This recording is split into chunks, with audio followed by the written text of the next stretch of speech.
Escuchas a Pivot ES, la voz digital de Changemaker Foundation, un podcast transmedia que conecta profesionales, académicos y a líderes de comunidades rurales, urbanas y del extranjero. Conversamos sobre el quehacer y el bienestar colectivo. Conecta con nosotros a través de www.pivot-es.com y búscanos en las plataformas digitales. Desde Puerto Rico, escuchas Pivot ES con nuestro episodio Educación Inclusiva para la Juventud. Soy Mariely Rivera y me acompaña la doctora Bárbara Flores Caballero desde Nueva York, quien es educadora, investigadora, escritora y congresista internacional. Ha dedicado su carrera profesional a la educación enfocada en desarrollar el liderazgo educativo en función de acrecentar las competencias y habilidades entre la juventud y la comunidad de adultos. Bárbara, bienvenida, ¿cómo estás? Yo muy bien, Mariely, súper feliz por esta oportunidad de estar aquí compartiendo contigo y con toda tu comunidad. Gracias por unirte a la red de Pivot ES.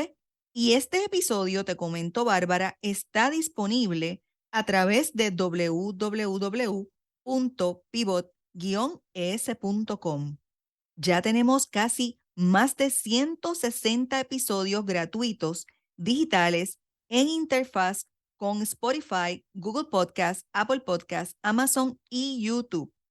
Y por supuesto, para conocer un poco más de nuestra historia, les invitamos a leer la versión ebook o impresa de Pivotes, Agentes de Cambio para Emprender, que está disponible en librerías locales y nacionales.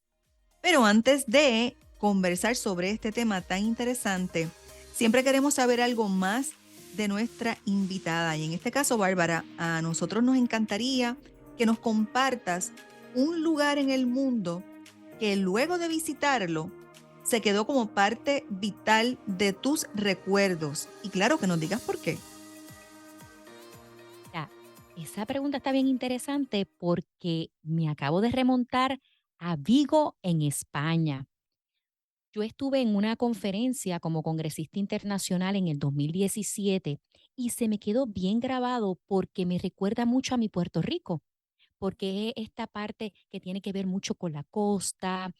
Venden mucho lo que son los mariscos, obviamente ellos se concentran más, ¿verdad? Como bien conocemos en el pulpo y todo lo demás, que se me quedó tan y tan grabado, la gente espectacular, muy cálida.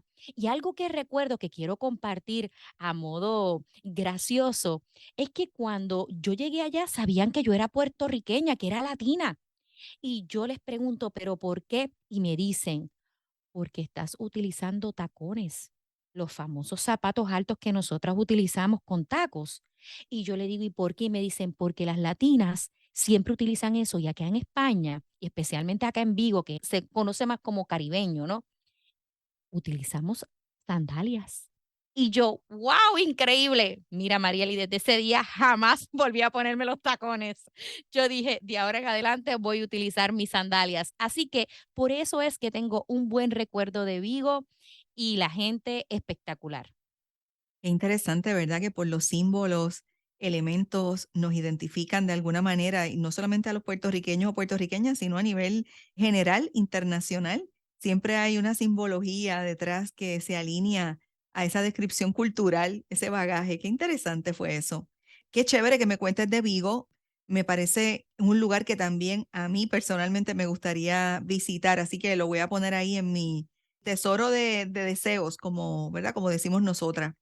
Pero muchas gracias, de verdad. Yo leo mucho sobre algunos de tus artículos, trabajos.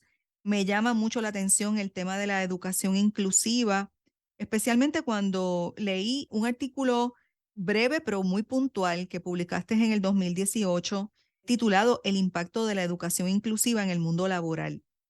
Y estando ahora mismo, ¿verdad? En el mes de mayo, que es el mes que celebramos el mes de la educación, pues con eso en mente, me gustaría que habláramos sobre este tema, empezando porque definas la educación inclusiva.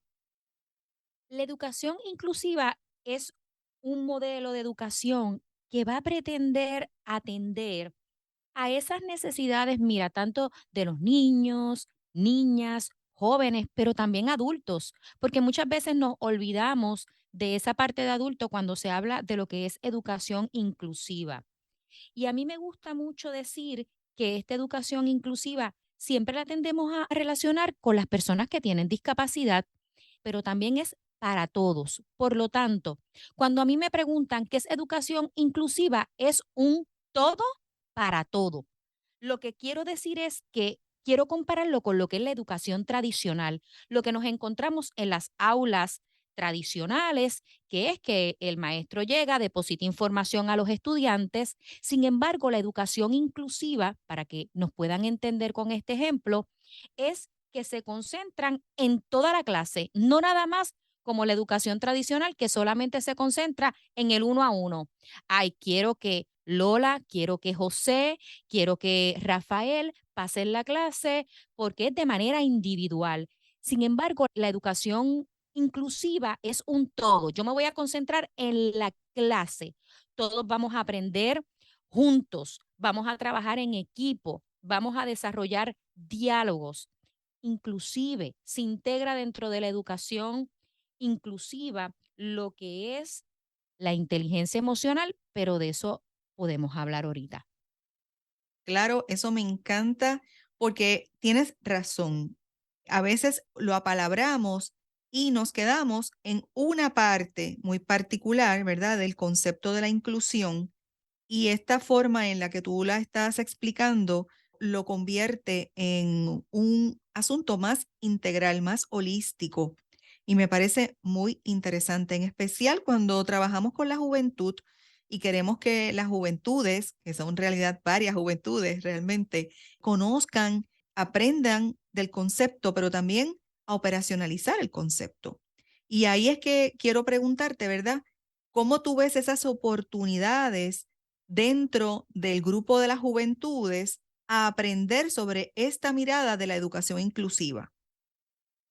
Ellos están muy abiertos. Esta generación que tenemos ahora, la generación, ¿verdad? Los millennials, la generación Z, están muy abiertos al cambio. Ya están cansados, Marieli, de lo que es como tal la educación tradicional. Ellos quieren incluir a todo el mundo. ¿Y qué es eso de incluir a todo el mundo? Mira, que todo sea equitativo, incluir diversidad, garantizar una educación que sea de calidad. Muchas veces yo escucho a los jóvenes y me dicen, pero ¿por qué siempre tiene que ser la cantidad? ¿Por qué tenemos que dejarnos llevar por un currículo? Y es correcto, ellos están en lo cierto. ¿Por qué? ¿Por qué no nos salimos? Ah, bueno, porque nosotros tenemos que, obviamente, rendirle cuentas a un departamento de educación y por lo tanto ellos nos exigen para, ¿verdad? Para lo que tiene que ver con los fondos, dar estos exámenes estandarizados, poner unas notas, unos números, porque va a depender el país, no siempre son notas, en otros países son números. Y entonces ya esta generación, cuando yo los escucho, yo sé que están preparados para un cambio revolucionario. Y me atrevo a decirlo aquí contigo, en la educación. Ellos quieren, vuelvo y repito, que sea inclusivo, que haya diversidad y que haya equitatividad. Así que están listos para el cambio. Ahora bien, mi pregunta para que todos los que estamos escuchando pensemos, ¿realmente la sociedad y las generaciones, tanto X, y baby boomers, están listos para romper con estos patrones establecidos que venimos arrastrando de generación en generación y podamos entonces hacer algo diferente? Tenemos que analizarlo porque creo que ya esta generación está lista y si los apoyamos podemos hacer un cambio radical en la educación. Y estoy de acuerdo contigo porque ya también quieren otras vivencias y quieren que su aprendizaje se vea en esos cambios. O sea, quieren ver los cambios en vivo, no que pase el tiempo y entonces los cambios se materialicen más en el pasado, los quieren instantáneamente. Y eso me lleva entonces a plantearte, ¿verdad? Desde esa óptica, ¿qué es lo que ellos entenderían, verdad? O ellos, estoy hablando en general, todos nosotros, todas nosotras, pero enfocándome en las juventudes, ¿qué es lo que entienden por no inclusivo. O sea, me refiero cuando algo no es inclusivo porque está tal vez fundamentado en eso, en el rechazo, en la intolerancia, en planteamientos que no necesariamente promueven esta visión, ¿verdad? Que cumple con diversidad, inclusión, equidad. Y entonces, ¿cómo planteamos esos mecanismos de erradicación? ¿Desde qué óptica lo podemos trabajar para que ellos aprendan? Y si ya lo han aprendido, ¿cómo ellos lo pueden operacionalizar? Estoy hablando del erradicar el asunto cuando identificamos algo que no es inclusivo. Erradicar el asunto, yo te lo traería desde el punto de vista de que nosotros los adultos tenemos que educar, ¿verdad?, a estos jóvenes para que ellos puedan como tal saber qué herramientas pueden utilizar para lo que es no inclusivo, porque muchas veces, lamentablemente, cuando se habla de esto de que no soy inclusivo es no soy aceptado o esta educación que estoy recibiendo no estoy siendo aceptado, lo cual me lleva a sentirme rechazado, a que no encajo en este mundo de la educación. Hoy día los estudiantes quieren más la práctica, quieren más el rápido, la inmediatez, ¿verdad? Lo quiero todo para ahora, darle al botón de enter y que todo nos llegue. Por lo tanto, nosotros, ¿cómo podemos erradicar esto? Levantando la voz. Todos tenemos una voz y los estudiantes tienen que comenzar a decir, no, esto tiene que ser inclusivo. Inclusive muchas veces ellos nos educan a nosotros y que mucho aprendemos de ellos. Que ellos te digan, no, eso no es justo. ¿Por qué usted está haciendo eso? Y yo pienso que a medida que se vaya levantando un grupo de jóvenes que estén muy seguros y digan, ok, ya esto se acabó. Tiene que haber un cambio radical desde el punto de vista de liderazgo. Queremos que esté inclusivo en todo momento el término educación. Queremos que todo se nos dé, que ellos puedan hablar y abogar por sus derechos. Así que, ¿cómo podemos erradicarlos? Por medio de la comunicación. Y además de por medio de la comunicación, enseñándoles a cómo tomar decisiones, a cómo manejar esa parte de que no se sientan incluidas, de que se sientan rechazados. Así que pienso que a medida que nosotros vayamos educándolos y dándole herramientas, ellos van a poder erradicar lo que no es inclusivo. Pero ellos conocen muchísimo lo que es la diversidad, conocen muchísimo lo que es la equitatividad. ¿Y por qué? Bueno, porque están todo el tiempo en las redes sociales y más que las redes sociales, ellos están muy activos. Estas generaciones de ahora son muy, muy inclusivas, están muy claros de lo que es ese término. Es interesante también cuando mencionas ahora lo de las redes sociales, porque pensamos, ¿verdad?, de la perspectiva de que hay un aprendizaje y que miramos modelaje de otras personas o de otros jóvenes o de otros ciudadanas y ciudadanos. Y por supuesto, las plataformas en términos digitales, ¿verdad? Y de redes sociales son herramientas bien valiosas, muchas veces para lo bueno y en muchas ocasiones para lo que no es bueno, porque se aprenden cosas que no son las que queremos que promover, vamos a ponerlo de esta manera. Pero me parece que es interesante ese acercamiento que haces porque es una forma de aprender desde una perspectiva y una plataforma que es continua, rápida, en donde ellos inmediatamente utilizan diversas técnicas o establecen, producen contenido que muy bien lo podrían utilizar para explicar este tema de educación inclusiva y cómo realmente lo pueden llevar a la vida. Así que te iba a hacer esa pregunta de cómo podemos formar jóvenes, pero en realidad es como tú dices, ellos nos enseñan mucho a nosotros y uno tiene que tener esa apertura de aprender de una manera bidireccional. Así que, ¿qué experiencia tú has tenido con las juventudes, especialmente en ese caminar de educar sobre educación inclusiva cuando son tus estudiantes? Te voy a dar un ejemplo en Puerto Rico cuando yo estaba como profesora.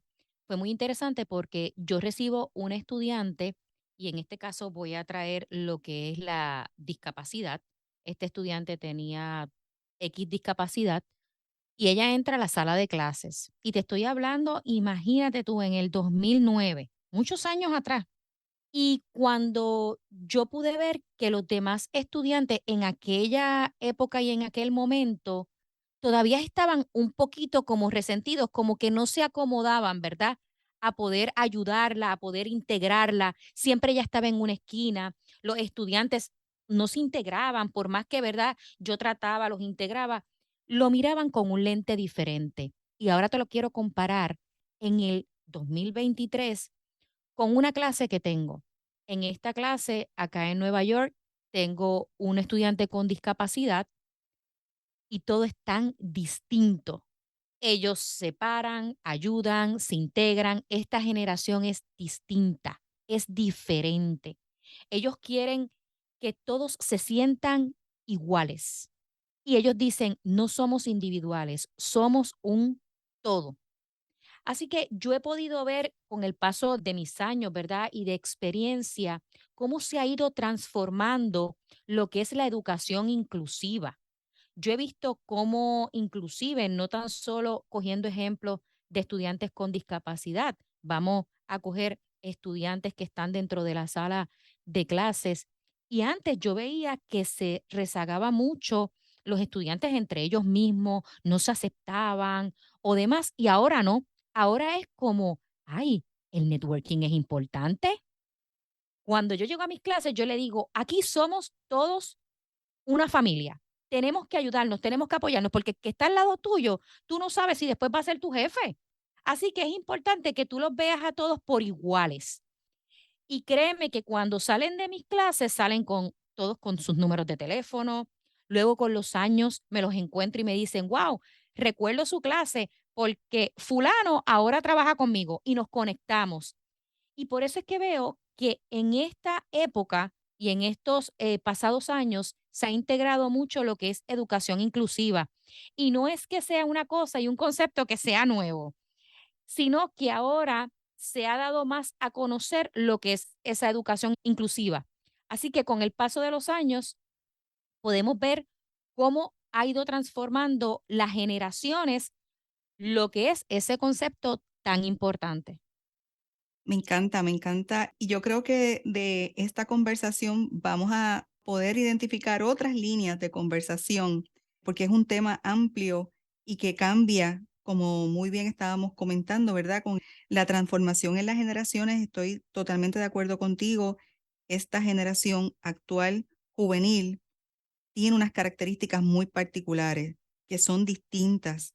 Y sí, yo también he tenido esa experiencia, así que voy a darle seguimiento a tus próximos emprendimientos, tanto en la investigación como en tus proyectos. No sé si vas a producir más adelante otro libro o algún producto, ¿verdad? Que puede ser de alcance digital. Me encantaría conocerlo y aprender más.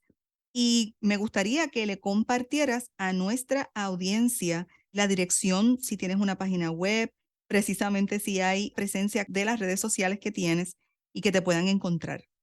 Me pueden conseguir en las redes sociales, en Instagram como doctora Bárbara Flores, doctora, la palabra completa, también estoy así en Facebook, doctora Bárbara Flores, y mi página web, barbaraflores.info.